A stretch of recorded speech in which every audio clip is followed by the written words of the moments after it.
నిన్న RCB versus SRH match జరిగిన తర్వాత ప్రొడ్యూసర్ సూర్యదేవర నాగవంశీ గారు ట్విట్టర్‌లో ఓ పోస్ట్ చేశారు. ఆ పోస్ట్ ఏంటంటే, "why is the most hyped team playing for a place in top 2" అని ట్విట్టర్‌లో పోస్ట్ చేశారు. ఎందుకు మోస్ట్ హైప్డ్ టీమ్ టాప్ 2 కోసం ఆడుతున్నారని దీని అర్థం. సూర్యదేవర నాగవంశీ గారు మీకు ఒకటే చెప్పాలనుకుంటున్నా. మీకు క్రికెట్ నాలెడ్జ్ ఉంటే మాట్లాడండి తప్పులేదు. ఎందుకంటే క్రికెట్ వరల్డ్ వైడ్‌గా ఫ్యాన్సే కాదు ప్రొడ్యూసర్స్, డైరెక్టర్స్, రాజకీయ నాయకులు అందరూ చూసేది కాబట్టి దాని గురించి మాట్లాడండి, ట్వీట్ చేయండి. దాంట్లో తప్పేం లేదు. కాకపోతే పోస్ట్ మ్యాచ్ ఇంటర్వ్యూస్, కాన్ఫరెన్స్‌లు కూడా అప్పుడప్పుడు చూడండి. చూడకపోయినా కనీసం ట్విట్టర్ యూజ్ చేస్తారు కాబట్టి దాంట్లో ముఫ్తల్ వోహ్రా అని, జాన్సన్ ఇంకా చాలామంది ట్విట్టర్ హ్యాండిల్స్ ఏం చేస్తారంటే కొన్ని పోస్టులు చేస్తారు. ఆ పోస్టులు మనం చదవాలి. We did discuss the all three targets, the target 166, 179 and the 255.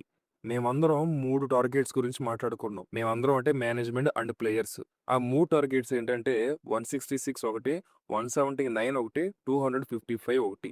టాప్‌లో వీళ్ళు కంపల్సరీ కావాల్సింది ఎంతంటే 161. ఇది వీళ్ళ మెయిన్ టార్గెట్. నెక్స్ట్ ఏంటి 179.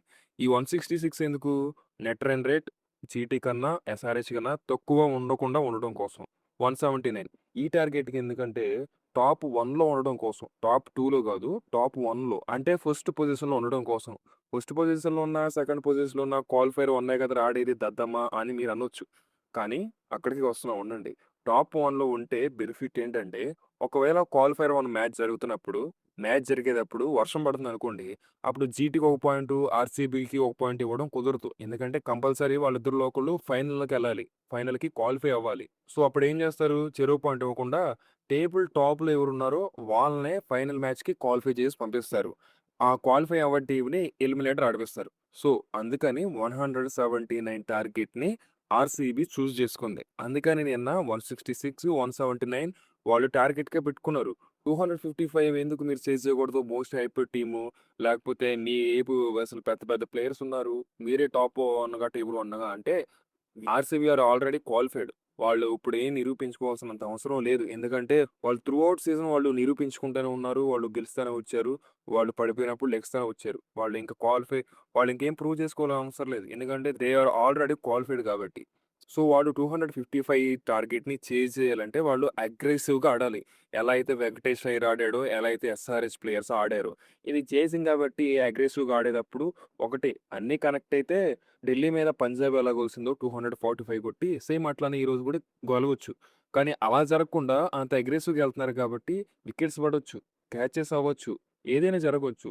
సో, ఆ ఛాన్స్ ఎందుకు తీసుకోవడం అని వాళ్ళేం చేశారంటే 255 టార్గెట్‌ని థర్డ్‌లో పెట్టి 166 అండ్ 179 వాళ్ళు ఫస్ట్ ప్రియారిటీగా పెట్టుకున్నారు. దీన్నే గేమ్ అవేర్‌నెస్ అంటారు. మీరు సపోర్ట్ చేస్తున్న ఎస్ఆర్‌హెచ్ టీమ్‌కి ఆ గేమ్ అవేర్‌నెస్ లేకే కదా 86కి ఆల్ ఔట్ అయింది అగైన్స్ట్ జీటీ. కేకేఆర్ మ్యాచ్ అప్పుడు కూడా అందుకే కదా మీరు అట్లా ఆల్ ఔట్ అయింది.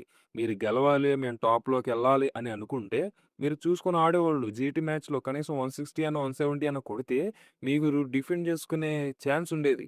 మీరు అలా చేయలేదు గాబట్టే, ఆ గేమ్ అవేర్‌నెస్ లేదు గాబట్టే, మీరు ఈరోజు థర్డ్ పొజిషన్‌లో ఉన్నారు. లేపోతే ఫస్ట్ పొజిషన్‌లోనో, సెకండ్ పొజిషన్‌లో ఉండేవాళ్ళు. అది మాత్రం నిజం. ఆ గేమ్ అవేర్‌నెస్ ఆర్‌సీబీ చూపిచ్చింది కాబట్టే నిన్న వాళ్ళేం జేశారు, 166 ఫస్ట్ టార్గెట్ ఫినిష్ చేసి, ఆ తర్వాత 179 ఫినిష్ జేశారు. నిన్న జరిగిన మ్యాచ్‌లో ఒకటి గుర్తుపెట్టుకోండి.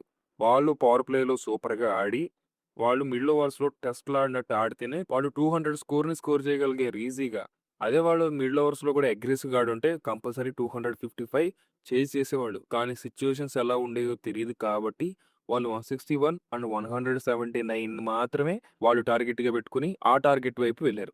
అది మ్యాటర్. ఈసారి పోస్ట్ చేసేటప్పుడు కొంచెం ఆలోచించి కాన్ఫరెన్స్‌లే గాని, పోస్ట్ ఇంటర్వ్యూసే గాని, లేపోతే ఇంకేమైనా కొంచెం నాలెడ్జ్ గేయండి చాలు. అంతకు మించి ఏం అవసరం లేదు. అది మ్యాటర్. సో, ఇంకోసారి ట్వీట్ చేసేటప్పుడు కొంచెం చూసుకొనేయండి. అది.